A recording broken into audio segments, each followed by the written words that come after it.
The Thunder have taken a commanding 2-0 lead behind the superb effort from Shai Gilgeous-Alexander, as it seems like the Canadian is ready to put his mouth where his money is and show the entire NBA world why he is the MVP. But with him attempting 15 free throws in Game 2 and having the rivals actually shoving him to the ground, are we going to see another dominant performance in the middle of Minnesota? And more importantly, can Edwards and the rest of the crew do something about it? It's definitely a grey area, but the foul baiting and the intelligent gameplay of SGA brought the second commanding win against the Timberwolves in the Western Conference Finals. What we're witnessing might be history. This young team is pushing heavily towards the chip that the young trio of Harden, Durant and Westbrook were so close to winning back in 2010. Nevertheless, the situation is massively different now, and the Thunder, led by SGA, have absolutely manhandled the first 2 home games against the Wolves, proving that they are the clear candidate to win it all. And it didn't come without a superb performance from the Canadian MVP. SGA dropped 38 points, 3 rebounds, 8 assists and 3 steals. More importantly, he finally had the support he deserved from the other All-Star, Jalen Williams, who dropped a double-double of 26 points and 10 points, sealing it with 5 assists. But what popped right in our eyes is the free throw attempts of SGA. He had 15 of the game, and at a certain point, he even had more than the entire starting lineup of Minnesota, 13 compared to 12. The head coach of the Thunder, Mark Daigneault, had a lot of praise for his MVP player, and when talking about it to a greater extent, he has gone on to say, "He came ready to play. He led with his approach, his force, and his blend. Threw great passes, picked his spots, and kept the scoreboard moving down the stretch. This is an area in which the Wolves need to improve, but as of now, the narrative is being dictated by the Thunder. And while the offensive brilliance of SGA needs a bit more studying, we need to state one very important thing. It's not the only bleeding point for the Wolves. There are many more that need to be addressed properly, such as their offensive skill set. The defensive end of the Thunder worked wonders. The defenders had very opportunistic plays, attacked the dribbles without hesitation, and used swift rotations to cover for double teams, poking at the ball and shutting down passing lines. This hurt the Timberwolves a lot more than we could have anticipated. Outside of Edwards and Randall, who are usually the hot hands of the team, no one else was ready to step in. Edwards scored 32 points, 16 of them in the first half, but the buckets coming from role players like Jaden McDaniels and Nickeil Alexander-Walker were a tad too late. And it's exactly what prompted Edwards to try more anticipated shots, which didn't go nearly as he would have wanted them to. Nevertheless, he still shot 46% from the field, and you can't really say that he didn't do everything he could. It's just the fact that he is not receiving any support from his teammates when he needs it the most. So, what is the series telling us as of now? We were supposed to watch 2 young hotshots going at each other with brute force and showing who is the face of the league, but we are not receiving any of that as of now. It's a one-sided dominance, and as we speak, SGA stands 1 level above Edwards.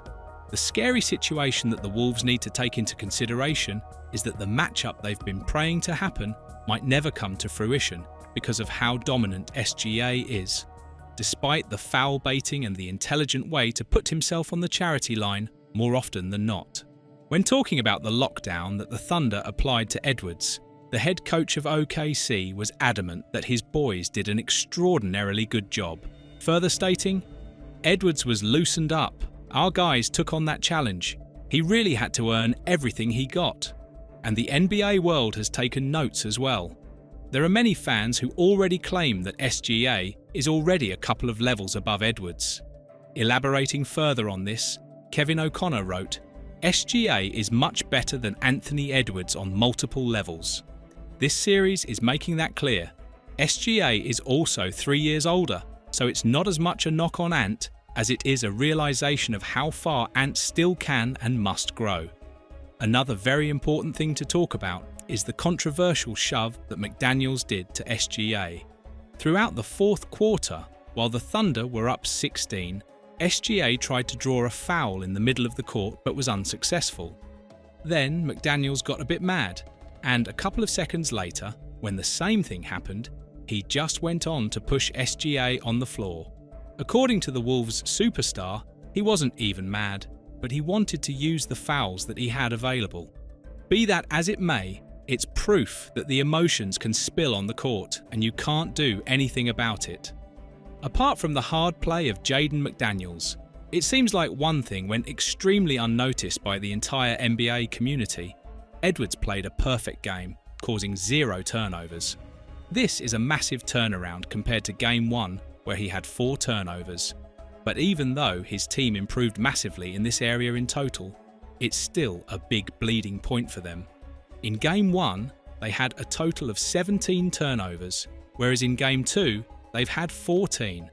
The Wolves have a lot of issues to address, and one of them is the inconsistency of Julius Randle. The volatile player has gone on to dismantle the Warriors with his performance, even receiving praise from Draymond Green. But in the Western Conference Finals, he met a different challenge. In the first half of Game 1, Randle scored 20 points. But ever since then, or more precisely, in the last 6 quarters of this matchup, he has been nowhere to be found. Let's be more precise. In Game 2, Randle played 31 minutes, shot 2 from 11 from the field, and scored only 6 points. On top of that, he committed 4 turnovers, and it's precisely why he got sat down, and Naz Reid was given a shot throughout the entire fourth quarter. Another liability for the Wolves is the gameplay of Rudy Gobert. You can't just have your big fella running front and back and not doing anything. 5 and 2 points in Game 1 and Game 2, respectively. Just don't cut it. You need to be a lot stronger, and you need to show why you've been the defensive force to be reckoned with out there. In both of these games, Gobert only had 1 block per game, and with 2 personal fouls respectively.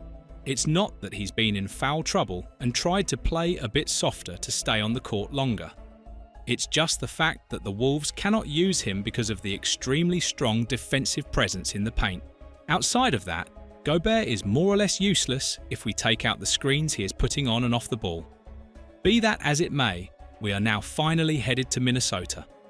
It's going to be interesting to see whether the home court will be able to do something in order to change the series' narrative, but as of now, it's a clear indicator that it's the Thunder that's dictating the tempo of the game. With all this in mind, do you think that we're going to receive a long series and potentially even Game 7 like we did with the Nuggets and the Thunder? And more importantly, do you think that Edwards has a lot to learn before he wins his first career chip? Let us know in the comments below, and once you do that, make sure to click on the video that appears on your screen right now.